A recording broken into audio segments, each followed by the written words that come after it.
والله أعصيه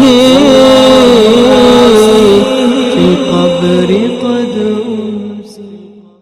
دل مانزه ترتیب خنودا شدی نیت بوکی اول دواره نیت کوم د زړه د اخلاص المنز کوم 2 رکعات واجب د لوی اختر په دې حاضر وخت کې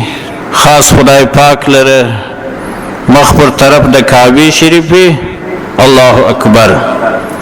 اول الله اکبر چې مو ویلی لاسونه بلاندې تر نامه ونیسي سبحان بو وایست امام سبحان وای تاسو بم سبحان وایست او سبحان چې ختم سو بیا د 3 تکبیرونه 3 الله اکبرونه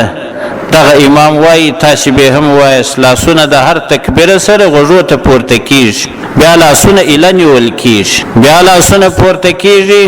غوږو ته بیا لاسونه الانی ول کیږي بیا لاسونه غوږو ته پورته کیږي بیا لاسونه لاندې تر نامه نیول کیږي تر 3 تکبیر ورست عربانو بیا تاسو شي نه وایست امام اعوذ بالله وای بسم الله وای الحمدلله وای سورت وای دا رکعت خلاصیږي بیا 2 رکعت را پیل کیږي 2 رکعت چې را پیل سو بیا امام قرات وای قرات چې خلاص سو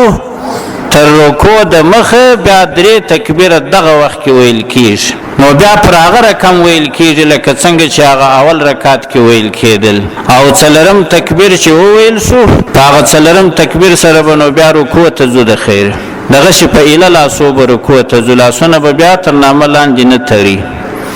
بس دغه د اختر د لمانځه ترتیب دی منځ چې کله وشي چې لمونځ مو وکړي نو بیا به وروسته خطبه هم وایو انشاءالله هغه خطبه سنت ده خو اورېدل یې واجب دي خطبه سنت ده اورېدل یې واجب دي نو بیا هغه خطبه هم را سره واوري او بیا به وروسته اختتامیه دعا هم انشاءالله وکړو هيهات يا نفسي وقد مضى أمسي والله أعصيه في القبر قد أمسي.